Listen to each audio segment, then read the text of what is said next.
Are you afraid of the dentist, or maybe you have a phobia of something kind of silly? Mine is clowns. Welcome to the Parable Podcast. I'm your host, Danielle Zapchenk, and right now you are going to meet my former intern when I was in radio and now is the lead teaching pastor at Bridge Community Church and author, Junior Ziegler. As we drive, just looking through people's windshields and just seeing faces and thinking God created that person in his image and praying for them, praying that they meet Jesus, or just going on walks, throughout your neighborhood and praying over houses. Just having that on your radar, that people need Jesus. Here's my conversation with Junior Ziegler. Junior, welcome to the Parable Podcast. I am so excited to have you here. We met each other, 10, 15 years ago. You were an intern for me. I worked at a radio station. And your personality was always kind, willing, so helpful. And out of all of my interns, I would say you were one of my favorites because there's been some doozies. Well, I had to be kind and do everything because as an intern, I wanted to get a job, so. True. Yeah. What was your goal back then? Because you are a pastor. Right now, you're the lead teaching pastor at the Bridge, a community church. You grew up as a pastor's kid. Did you need an internship for school, or was this just like, hey, I just want to see what's out there? Well, it's funny because I went to Bible college because I was like, I want to be a pastor like my dad, grew up a pastor's kid. And then as I was getting into school, I was like, I don't know if I like this. And I loved listening to radio. So I was like, well, maybe I'll go into radio. And then, and that's when I was interning with you, had a blast doing it. And then once I got done with school, I was like, well, maybe God was kind of directing, and you know how that works. God just kind of opens doors and closes doors. And I was like, I guess it's kind of obvious God wants me to go into ministry. And so that's how that works. But I still love radio and podcasts. This is just fun. I think that, we are so multifaceted that we get the beauty of life as we get to try so many different things. And it's interesting to see how that connects into what you are doing now, what I'm doing now, how God uses it. I don't think anything is for waste. And so that's pretty cool. Love that. Yeah. So Junior, tell us a little bit about your family, what you're passionate about these days. I married my wife, Nicole. We've been married about 13 years now. I love her. She's my best friend, and we have a lot of fun together. We have 3 girls, and they are 5, 8, and 9. And so my house is just chaos, and it's beautiful chaos. But it's so funny, when I come home from work, come home from the office, it's so funny to see all of them, including my wife, almost compete to tell me about their day. And it's just this beautiful chaos for the first hour, and I love it. And one day I'll miss it all. But for right now, I'm just enjoying every minute. What do you think is the hardest thing about raising 3 girls right now? I was laughing with my wife the other night because one of my girls was explaining an issue that they had, and there was a lot of just emotions being poured out at that time. And I looked at my wife and I said, I don't understand this right now. Because I was never that way, and it's beautiful how God created them, but God created me different. And so probably that, just understanding the emotions. I'm not as an emotional of a guy. And so just understanding it and kind of going there with them, just as God does with me. I love that. I was going through your bio on your church website, and you had said that one person that has been really influential in your spiritual journey is somebody that you met in Romania. So I'd love to know a little bit more about that, like how that came to be. Well, when I was 17 years old, it was a very difficult time in my life, a very pivotal moment. I had lost a few friends. I had switched schools, and 17 is kind of a difficult age, I think, for a lot of kids because they're trying to navigate what does it look like to be an adult, but I'm also living under the roof of my parents. So how does this relationship work? Kind of pulling away from the parents, which is healthy at some point, but still a little tricky. And so that's when I went to Romania. My parents sent me to a camp. I don't know if it was one of those where it's like, hey, get out of our house for a summer and just go.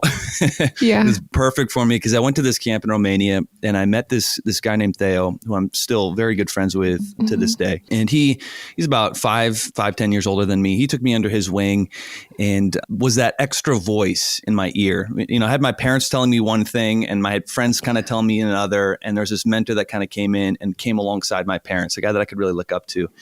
And so he was huge for my life.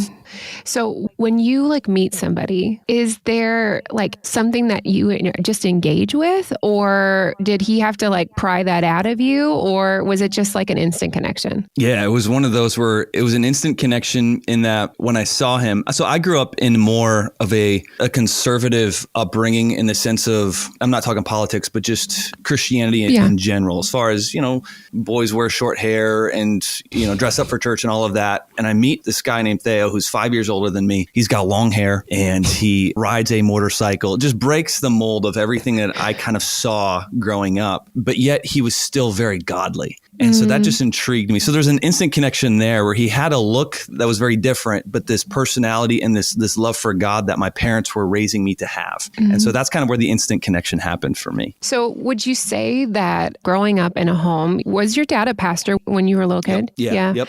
When you grew up, like there's, you're right. There's this need because it's just kind of like a part of your everyday Sunday experience. Your dad is the pastor. Was Jesus more than a name to you, or was that pivotal point when you were 17? And I've gone back and forth on that because I claimed to come to faith when I was 6, got baptized when I was 6, can barely remember that.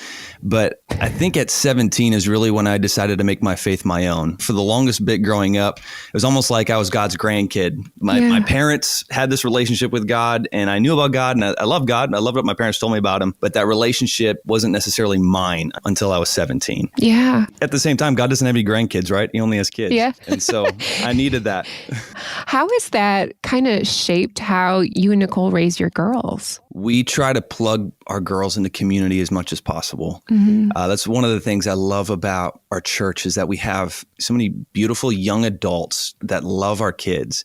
And just my kids hearing values from other voices that are maybe a bit closer to their age, voices that they can kind of look up to. I mean, that's what was huge for me. And I believe it's going to be the same thing with them. What's that common saying? It takes a village. In a sense, my mentor was my village, with my parents. And I'm trying to do the same thing in our church. Church is beautiful. It is. It is hard and beautiful, right? Yes, it's all the things of the human experience. So you are the lead pastor at your church. What is something that you have grown from? Because how many years have you done this? It's been 13 years now. 13 years. Yeah. So, going into it, that's like one thing of like, okay, this is my expectations. This is what I believe is going to happen. But what are like some of those things like, gosh, this has been a hard thing to learn as a pastor? For me personally, it was humbling. It's been a humbling 13 years in the sense of, I think I went in with these expectations of, if I am kind, like I was in my internship with Danielle. And I try to treat everybody with respect. Everybody will love my leadership and they'll love my preaching and it'll be one big happy family. That was my expectation, and it was an immature expectation. And it's taken a while for God to beat that out of me in the sense of some people are going to come to my church, and they're not going to necessarily connect with me. Doesn't mean that they're bad, and it doesn't mean that I'm doing anything wrong. It's just, there's not necessarily a connection, that God has a connection for them in another church family, and that's okay. I think for a while I would just get offended. People didn't like my preaching, or, they would move on and, how could they? How could they not like me? I take it all personally. It's like, it's not personal. It's okay. There's plenty of great church families out there, and let's just all do this together. Same team, but it's taken a while to get that. I think any job, but I mean, one specifically in ministry, it's very public. And so you have to choose whether or not do you share that vulnerability with your church, and just also like, do you have people to connect with and be able to talk about like the reality of, think about the last couple of years. I mean, that is something that nobody is prepared for. Like, it's hard work. Yeah. Yeah. And then how does your teaching kind of affect that? You know that, Danielle, because you do a lot of teaching. I love your teaching, by the way. I've been listening to you. It's fantastic. Just navigating that. How do you teach content when you have all of this going on outside the church walls? It's hard because I think we're also learning, like, we're growing and becoming closer to Christ as we grow and in whatever role we are in. But, as a pastor, you're still learning as well. Like, we have never arrived. So I think when people put us on a platform, we're just like, hey, we're trying to figure this out just the same. So absolutely. I listened to one of your messages, and I'd have to tell you, the way that you preach, Junior, is you are engaging. You're very descriptive. I love that you give details. Like you were talking about in Palm Sunday on like the cult, and you explained like how other people had wrote in on different things. Like there was the guy with the elephant. I forgot his name. Yeah. I know what you're getting at. Like, it was why funny you bring didn't that up Jesus because ride an elephant? I was wrong on that one, Danielle. I said Alexander the Great, and it wasn't. It was Hannibal. Well, but I we knew get what things wrong sometimes. Yeah. And I knew exactly where you were going with that. You were just trying to showcase that. But I think what you said about humility, I feel that. I feel that you're being honest and you are challenging people in a way, but it's not like I'm coming down your throat. And so not everybody has that gift. So way to go on that. No, thank you. You're welcome. I appreciate that. Thank you. There was a question that you posed at the end of that message, and it was, who is Jesus to you? And you gave a couple different options, but I'd love to know for you, has your view of Jesus changed over the last couple of years? Like, who has Jesus been to you recently? Partly with that message that I had preached, and my guess is you do the same thing, Danielle, because I look up to your teaching as well. So you're captivating and interesting as well. But my guess is you do the same thing I do, and that is I can just preach to myself here for a second. Yeah. Oh, yeah, definitely. It's got to hit me first, right? And so in this message, like, who is Jesus to you? There's those three options of, is Jesus your consultant? Is he your meaning? You're just going to go to him for advice and you kind of pick and choose. Is he your co-signer? You're just going to do your own thing and say Jesus is going to forgive you. Or is he your king?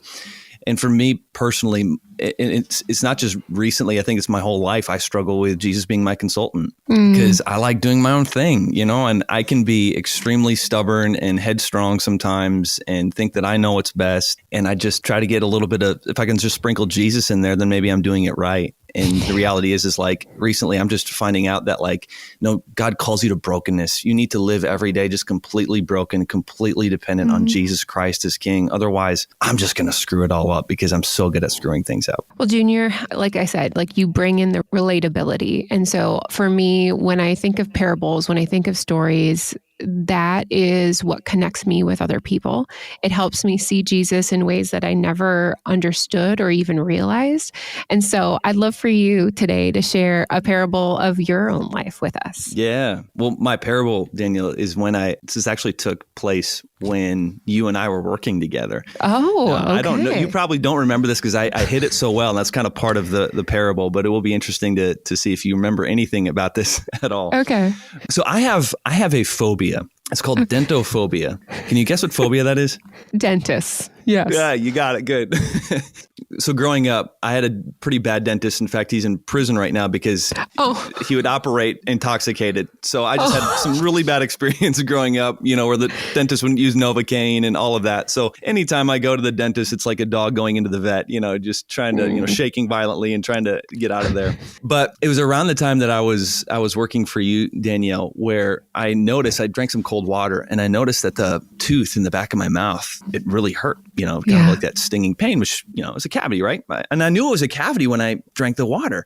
And for me, though, this is how stubborn I am. I'd rather live with that problem than go to the dentist and get it fixed. Okay. And so I decided I'm just going to deal with it. Pretend the problem isn't there, hide it, cope. And I did this for 6 months. You just kind of learn to live with the pain, chew on the other side of my mouth and all of that. But it got worse. It got so bad. And I know I'm going to sound like a total idiot right now, but this is me. It got so bad that I would be hanging out with people. We'd be talking. All of a sudden, my tooth would flare up and I would wince in pain and I have to stop talking.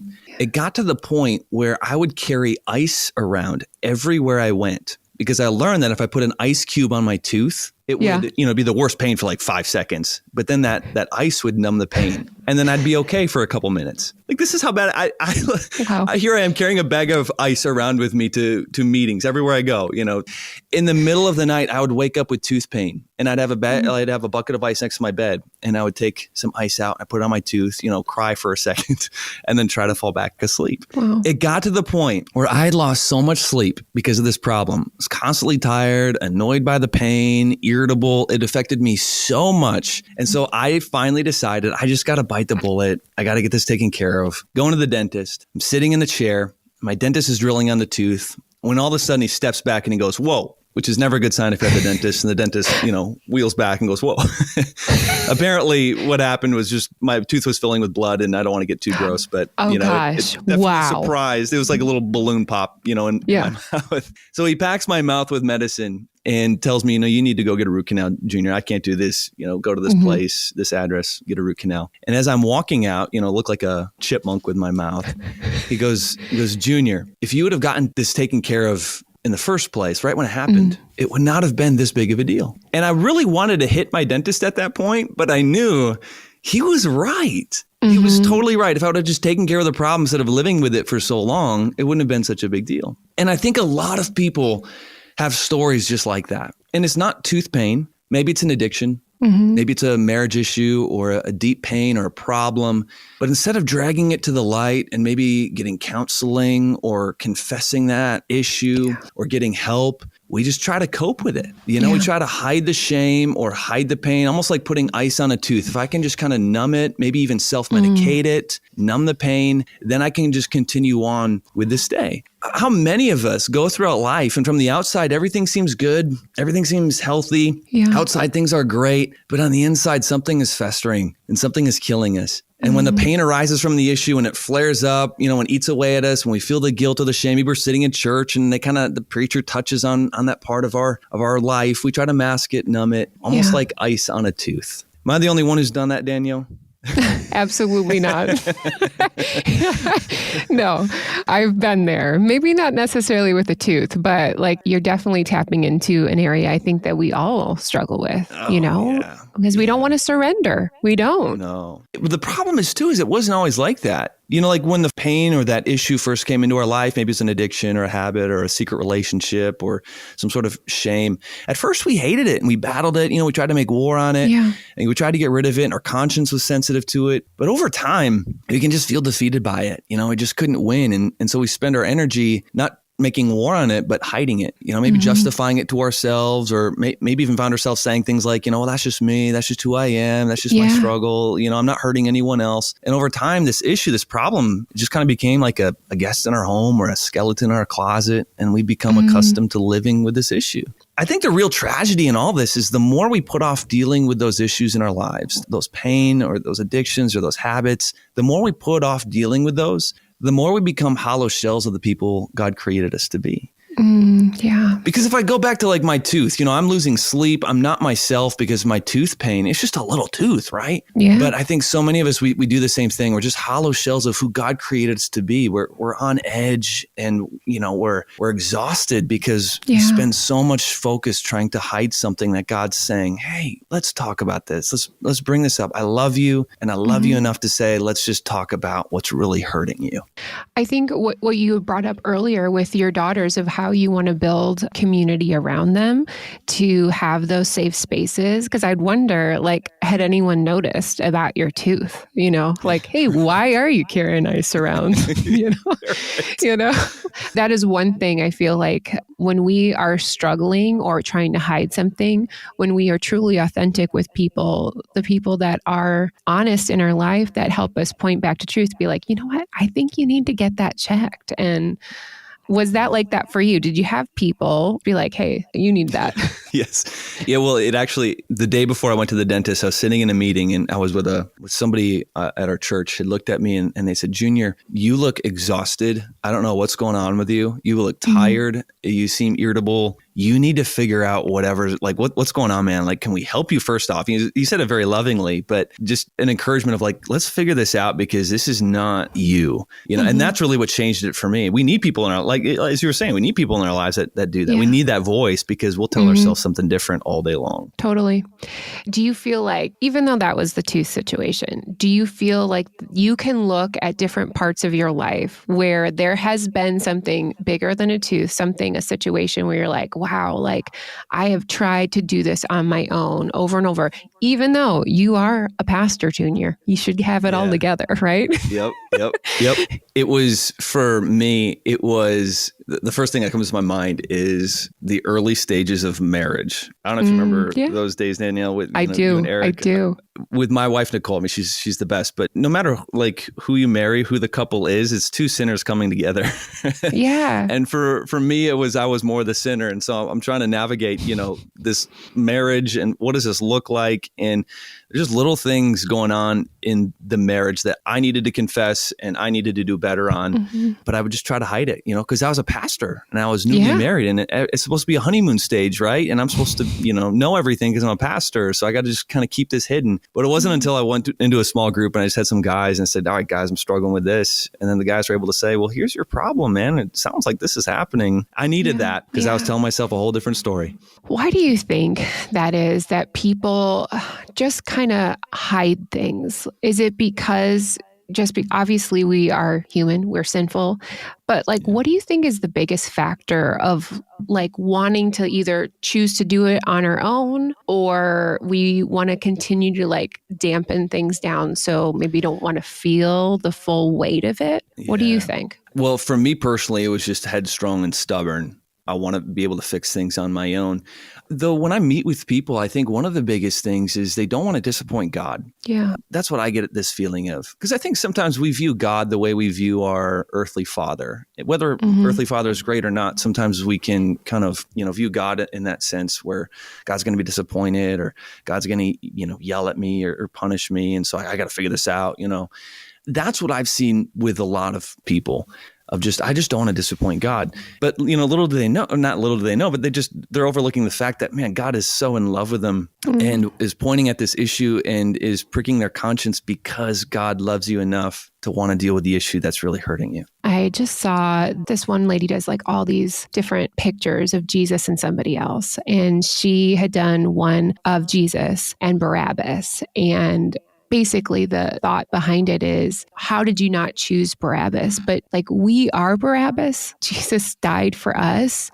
And lately, I find myself like putting myself into all the positions of like, well, of course, like I would have never been a Barabbas, or I would have never denied Jesus, or I would never have been Judas. When I get myself inside that story, I realize that is me. And so, when we finally choose to deal with the tooth pain, when we realize our reality, that's hard. That's really hard. And again, it could have been taken care of earlier on, but I'm grateful, even though it's so painful, I'm grateful God allows us to sit in that space, because that's how best I learn.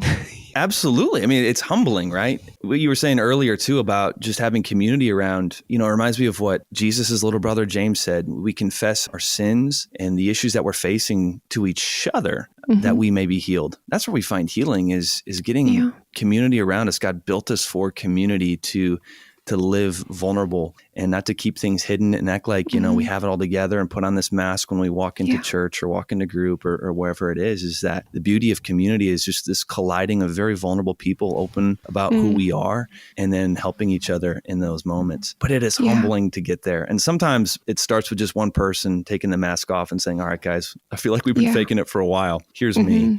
I was at a conference recently, and I knew this, but it starts with ourselves. If we choose to go first and we are able to be vulnerable, and again, you have to choose this wisely. I think for myself, being in ministry, I'm like, I'm going to tell everyone everything.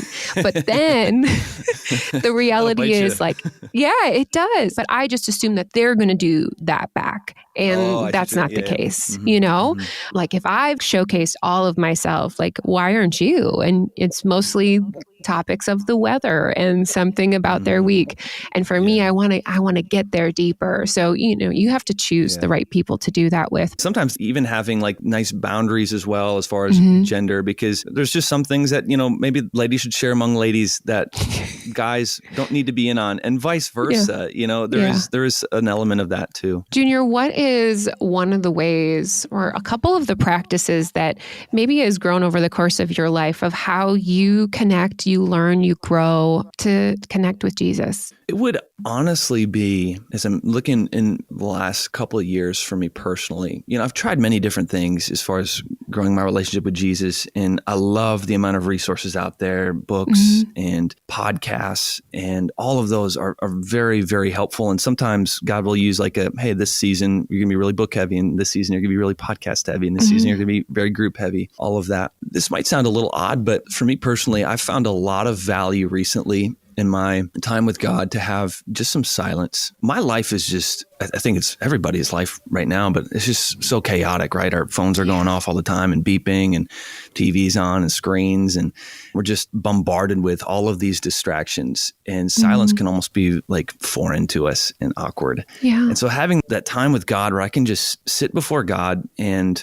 say, God, God, we're going to talk in just a little bit. I want to confess a few things and ask for a few things, but I'm just going to sit in this moment here and just allow there to be some space for maybe you to convict my heart or to speak into my heart in a sense.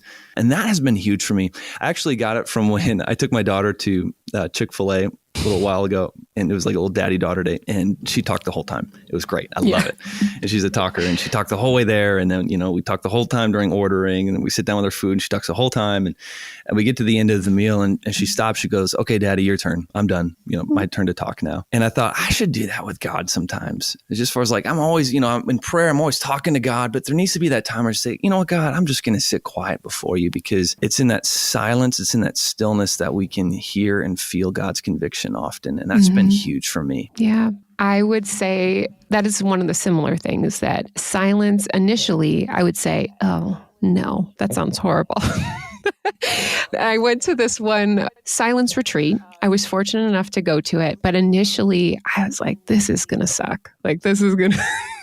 I just was not to me, Danielle. I know. But I think what happens is, you're right. There's so many notifications. Like, the way my brain works is in lists. Yeah. So they had this great tool at the beginning of, we just had this index card of writing everything out. And, it's like a brain dump. I have to get it out of my head because I needed for me to do that, to really listen to him. Because, growing up, here's what we do for our devotionals, and here's how we read our Bible, and this is how we pray. There is a checklist for me. And that is kind of completely exploded over the last couple of years of recognizing, today, maybe we just sit in silence. And the challenge of it is, again, surrendering and recognizing we just need to listen. Did it feel awkward at times? Oh, yeah.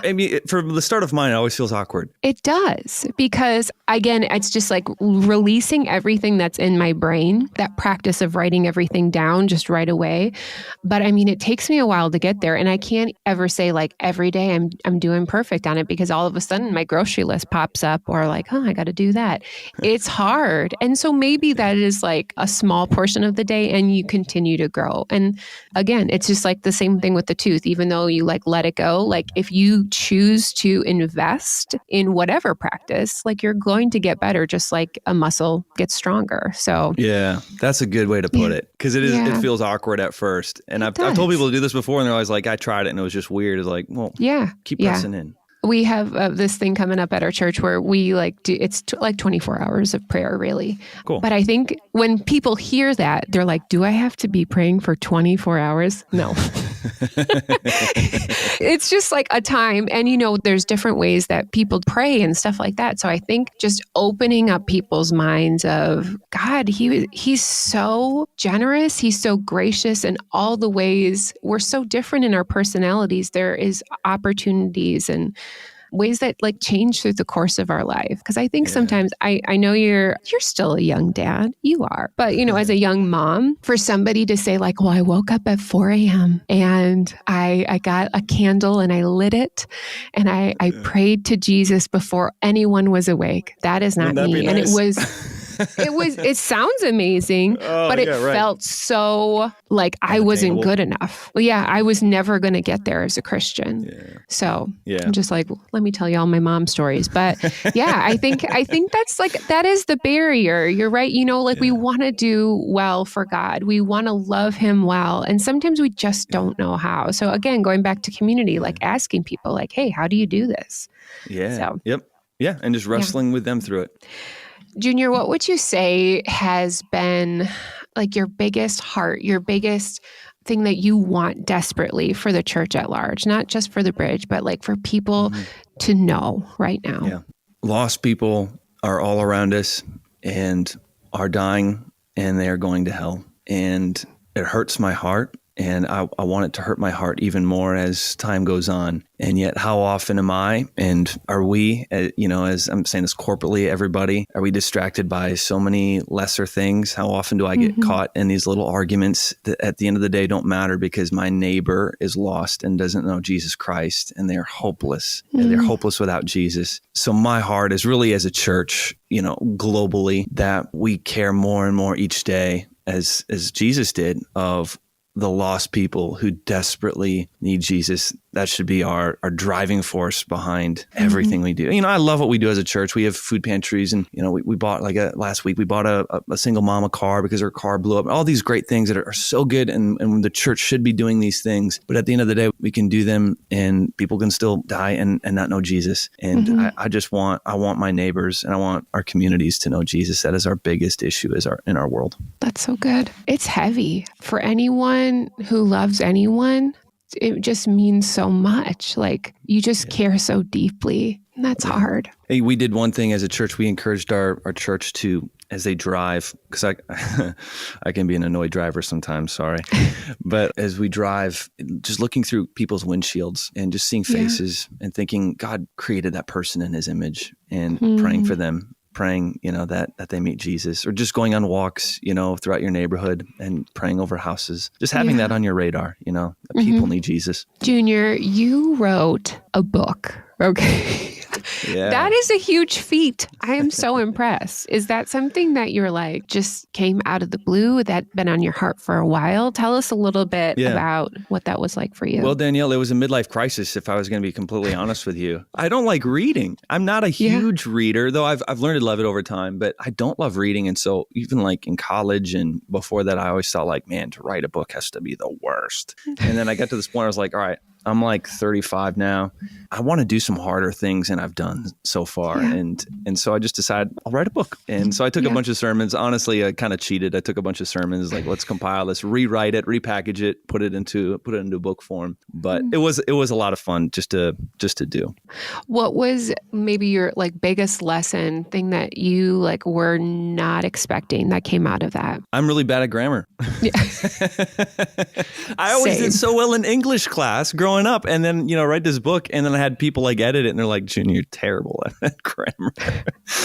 That, but also, when you write like a book, or when you do a podcast, or even if somebody's in sales or something like that, there's almost this element of like self-promotion that you have to do that I just always feel so uncomfortable with. Telling people like, "Hey, you should read my book," because it's so great. I just feel so weird doing that, because there's plenty of probably way better books out there. But that was probably my most difficult thing is advertising and making it available for people. I would say the same thing. It is very challenging because I remember for myself, I had somebody told me very young age, 15, like, "Oh, Danielle, it's all about you." And I know that wasn't the truth. And I know that I was a special 15. Yes. Wow. But we're 15. There is a lot of things I'm sure I said that I completely regret. But that one core thing like stuck with me for the rest of my life. So I keep thinking, when Eric challenged me to do this podcast, I was like, this is going to just be the Danielle show. And this is going to be the worst.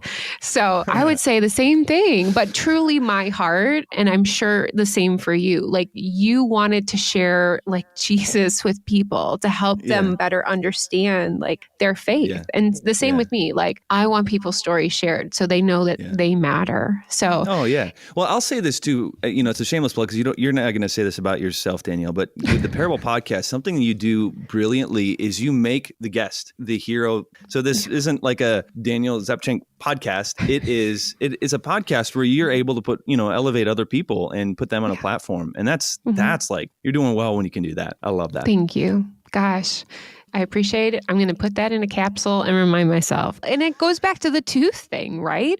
Like there are those things that will still gnaw at us over the course of our life. And depending on our different season, it's going to shape us differently. So just to be mindful of that and know that God is still going to use us in different ways and kind of say, hey, maybe it's not this molar today, but it's this one, Yep. Oh, it's the worst, but it's life. Yeah. Well, Junior, I'm just so proud of you, really.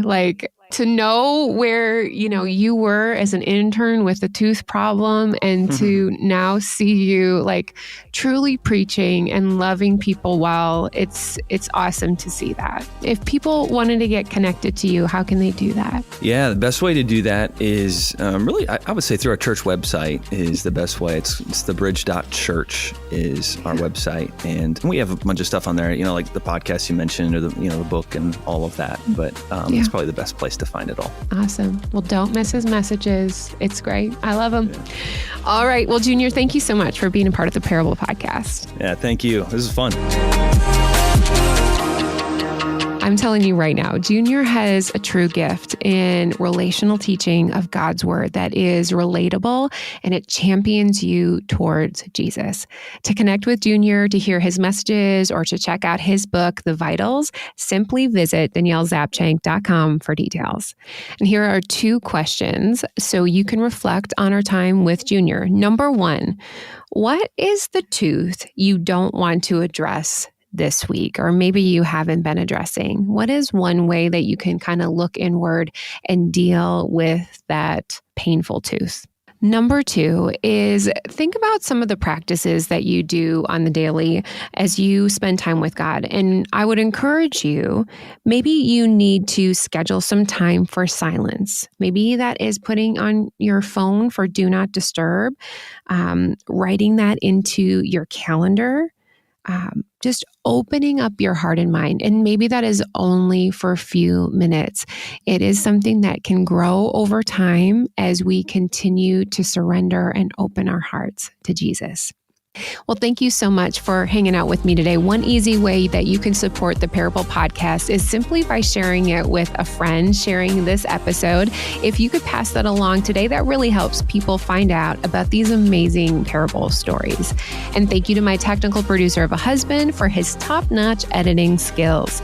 That's going to do it for today. I'm grateful that you took the time to spend it with me. Remember, your parable, it showcases how God wants you to be free from the pain that you are constantly neglecting. We'll see you back again next week on the Parable Podcast.